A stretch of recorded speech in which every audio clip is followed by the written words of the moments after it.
radikal. MUI ini termasuk Islam radikal ya, saudara ya. Nah, Prabowo dengan MUI ini udah nggak bisa satu jalan lagi, karena Prabowo dengan MUI ini sudah menjadi bertolak belakang. Dan kita tahu seluruh keluarga Prabowo ini beragama Kristen, non-Islam, setidaknya non-Islam, dan Prabowo ini disetir oleh Hashim, adiknya. Belum bisa jadi Satria Piningit. Ya. Satria Piningit ya namanya Moses, orang Batak nanti. Nah, mungkin Prabowo dalam waktu dekat juga akan meninggal yang nggak lama ya, dengan sakitnya yang luar biasa, dengan berbagai macam doping yang dia pakai. Lalu siapa? Masa itu si Songong itu, si Sutur itu Songong, kan? One Piece. Repot kamu punya presidennya One Piece si Songong itu repot kamu sudah. Repot ya. Mendingan kamu punya presiden saya ya.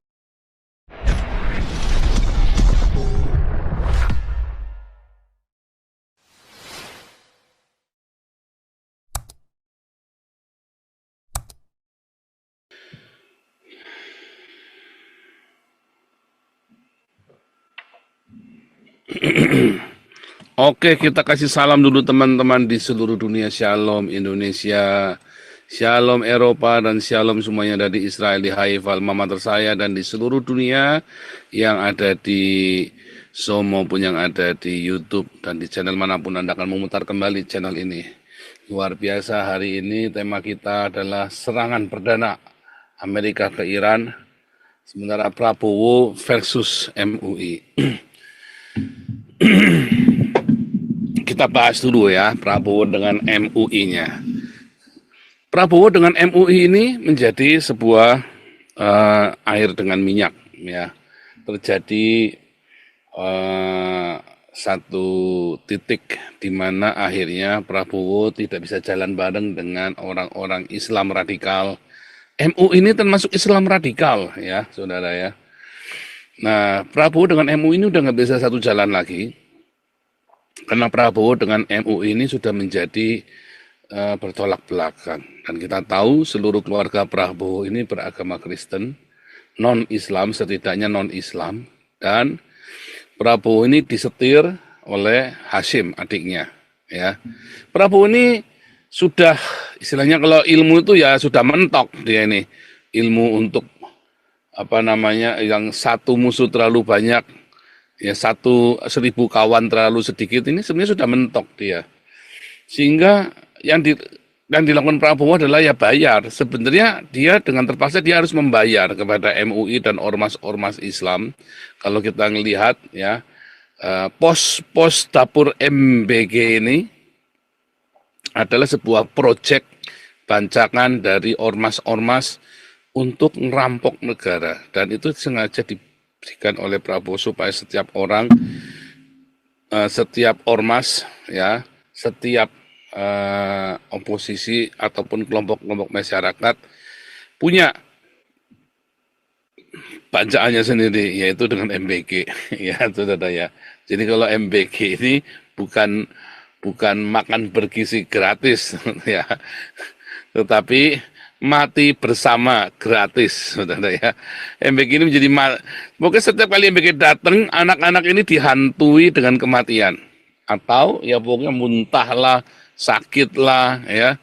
Setiap kali MBG datang ke sekolah-sekolah itu bukan mendatangkan berkat, bukan mendatangkan kesejahteraan, tapi mendatangkan kematian atau mendatangkan celaka bagi para siswa.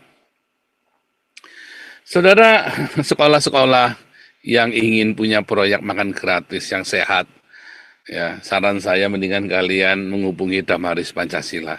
Tapi syaratnya sekolah itu memang benar-benar harus sekolah yang miskin. Nanti mungkin bisa diusulkan kepada Damaris ya, bagaimana bisa menciptakan makan gratis yang sehat. Ya, mungkin itu bisa ya, pengurus Damaris ya, untuk coba masuk ke sekolah-sekolah. Tapi sebaiknya sekolah yang bikin proposal. Jadi ini saya umumkan, sekolah-sekolah negeri, sekolah-sekolah miskin ya, yang ingin diberi proyek makan gratis, benar-benar gratis dan makannya benar-benar enak.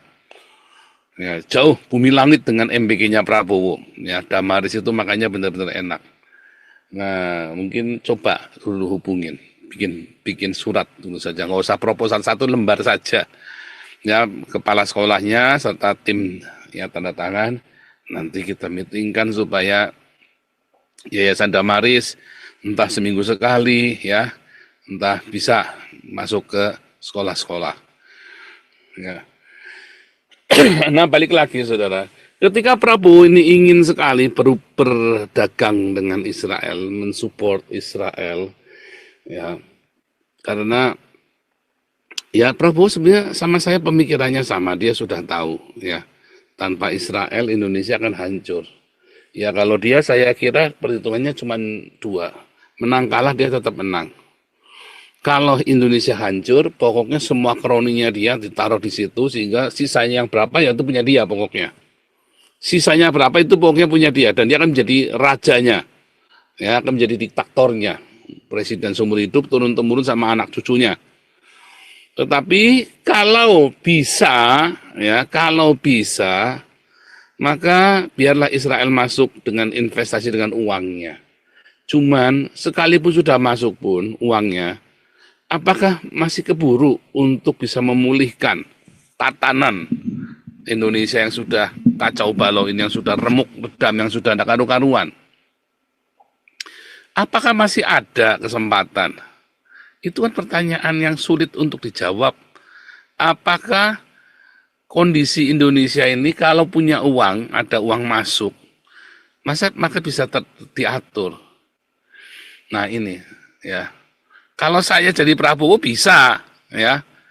Kalau saya jadi Prabowo bisa dan mudah sekali karena saya tuh orang yang tidak penting menyenangkan hati orang lain.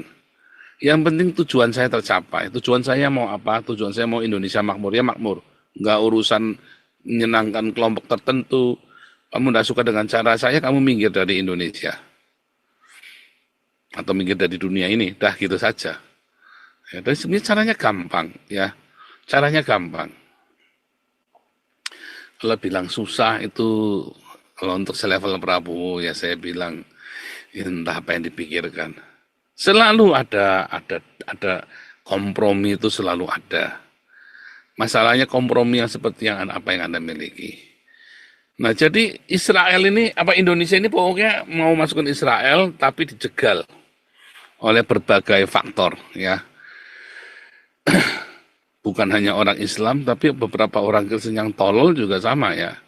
Karena orang Kristen yang tolol ini dia nggak sekolah, nggak belajar sama saya, nggak mengerti. Orang-orang ini suruh debat sama saya, nanti blunder pasti ini cuma sumpah serapah doang, ya kan? Kayak Muri Wali suruh debat sama saya tentang apakah Tuhannya Israel dengan Tuhannya orang Kristen sama, bingung Muri Wali. Terakhir ini cuma sumpah serapah aja, ya kan? Cuman bisa menjatuhkan tanpa dasar. Sementara data-data saya buka semuanya, saya siapkan semuanya, ya. Ya, buku semua saya buka semua, ya. Nah, itulah yang terjadi. Tapi harus diakui Muri Wali itu lawan debat yang pintar, ya. Ya sekolahnya juga kemana-mana dia, ya tapi saya juga tidak kalah, ya. Saya juga sekolahnya udah kemana-mana juga, dan kita juga punya sekolah teologi, ya, di Belanda, ya. Kita punya sekolah teologi, ya, pengajar-pengajarnya alumni kita juga, dan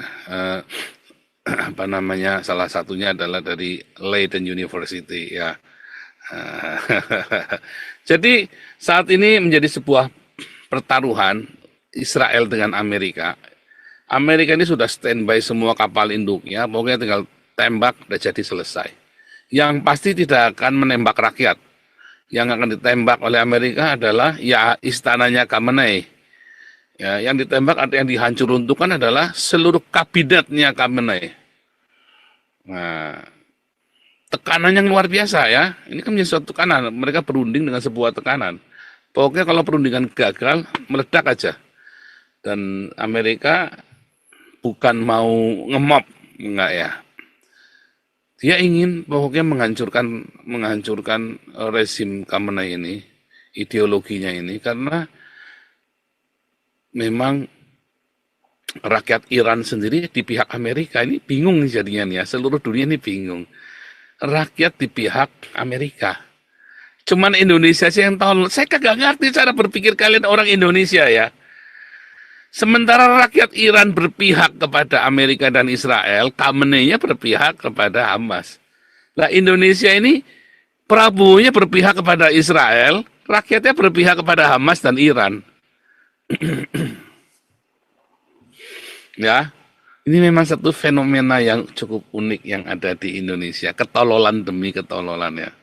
Kalau Prabowo saya kira dia cukup waras. Hanya sekarang kesalahan Prabowo cuma satu, dia ingin menyenangkan hati semua orang. Prinsipnya dia satu musuh terlalu banyak, 1000 musuh terlalu sedikit itu adalah prinsip yang salah.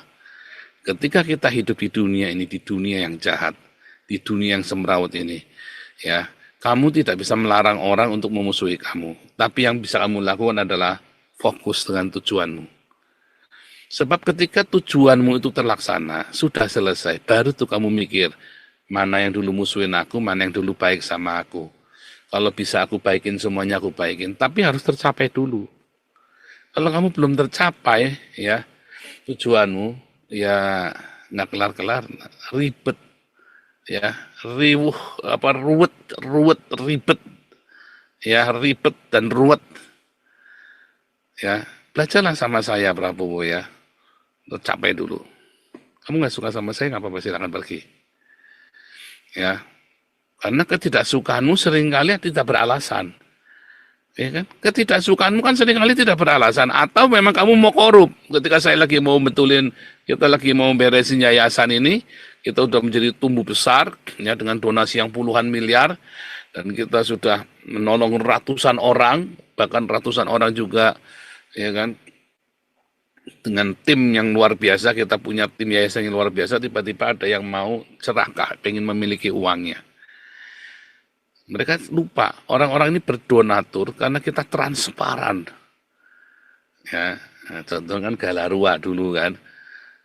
Dia pikir keluar dari tempat kita, mereka bisa cari duit ya. Coba deket Saifuddin, deketin siapa, tanpa ragi, deketin Peta Maluku, ya nggak ada yang bisa semua, ya nggak ada yang bisa. Kuncinya sudah saya buka. Bedanya apa, saudara?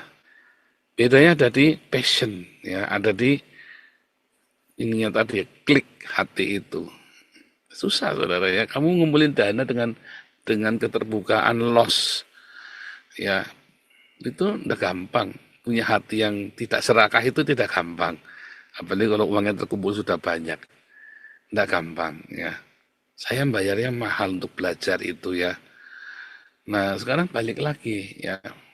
Orang-orang yang bersama dengan Prabowo ini orang-orang macam apa? Hari ini kita dengar katanya ada rumah khusus menyimpan uang haram. Kan repot, saudara, coba. Rumah khusus menyimpan uang haram. Mana nih? Ya, intinya kelewatan ya. Sekarang siapa lawan siapa kawan ini udah nggak tahu nih di Indonesia nih. Siapa lawan siapa kawan ini udah nggak jelas nih. Ya makanya, ya kalau saya ya, kalau kita sudah nggak tahu siapa lawan siapa kawan, ya kita bikin yang ekstrim. Dengan yang ekstrim itu maka kita tahu siapa teman kita, siapa bukan. Kalau hari ini di yayasan-yayasan kita, karena yang proyek-proyek kita kan proyek-proyek ekstrim. Maka saya langsung tahu siapa lawan, siapa kawan. Langsung kelihatan. Ya kan? Ya, kalau kita ekstrim kan kita tahu. Warnanya jelas kita. Nggak abu-abu. Nah, Prabowo kan selama ini abu-abu, warnanya nggak jelas. Ya kan, dia pikir dia bisa memainkan lawan-lawan politik. Tapi pertanyaannya siapa memainkan siapa kan? Siapa memain siapa? Ini, wah, ini kacau sekali ini. Dengan caranya Prabowo ini, menurut saya Prabowo ini masuk dalam jembatan, yaitu tadi ya. Semar ini orang yang sangat bijak. Ya. Sebenarnya zamannya Gus Dur itu udah aman tenang. Tetapi orang-orang bermufakat jahat ya, membunuh Semar. Lalu anaknya Gareng ya, lalu Petruk Bagong. Pertanyaannya sekarang ini si Bagong ini bagaimana? Apakah dia sakti? Sesakti Semar. Jadi nampaknya Prabowo ini belum bisa jadi Satria Piningit. Ya. Satria Piningit ya namanya Moses, orang Batak nanti. Ya, mungkin Prabowo dalam waktu dekat juga akan meninggal yang nggak lama ya, dengan sakitnya yang luar biasa, dengan berbagai macam doping yang dia pakai. Lalu siapa? Masa itu si Songong itu, si Sutur itu Songong, kan? One Piece. Repot kamu punya presidennya One Piece si Songong itu repot kamu sudah. Repot ya. Mendingan kamu punya presiden saya ya, lebih jelas. Arahnya jelas, sudah siap mati juga ya kan. Nah, itu ya permasalahan-permasalahan. Lalu gunanya kita apa, saudara? Bagi kalian, para hamba-hamba Tuhan, pendeta-pendeta yang ada di Indonesia, bersiaplah. Masa chaos itu akan datang. Ini sudah bulan Februari ya. Sebentar lagi lihat ya. Coba kita cek IHSG ya. Cek IHSG ya. Hari ini.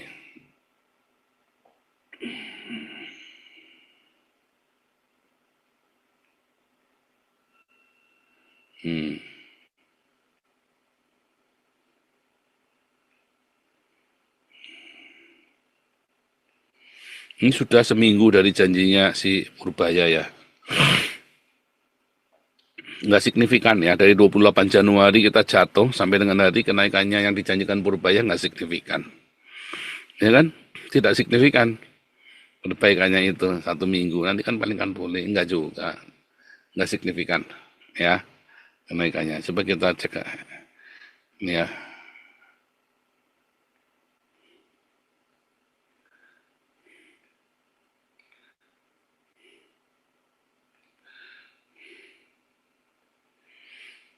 Ya, sama saja ya. Sama saja. Aduh, kacau ini. Lemes, tadi ngomong juga udah lemes sih Purbaya ya. Udah lemes semua. Ya itulah yang terjadi saat ini. Coba kamu pinter dikit lah. Merapatlah ke Israel. Ya, coba kamu apa ya, singkirkan Tuhan dari Indonesia. Ya, coba kamu singkirkan Tuhan dari Indonesia. Ya, kalau kamu singkirkan Tuhan dari Indonesia, saya rasa kamu akan sukses. Coba kamu singkirkan Tuhan dari Indonesia, saya rasa kamu akan ya sedikit lebih baik. Kalau saat ini ya saya sarankan ya kabur aja dulu. Kamu nggak kuat makan, nggak kuat apa, aduh saya emang nggak kebayang bagaimana kalian ya. Saya sih nggak kebayang ya bagaimana pergumulan hidup kalian ya di Indonesia ya. Sementara pemerintahnya rakus, ya kan. Bukan cuma pemerintahnya rakus, tetapi gerejanya juga rakus. Gerejanya juga edan, itu loh. Gerejanya juga edan. Lalu apalagi yang kamu miliki sekarang untuk Indonesia? Ya, ya silakan. Ini ada Gregorius, kita kasih depan dulu nih Gregorius nih, mumpung bangun pagi nih. Gregorius, masuk dulu silakan.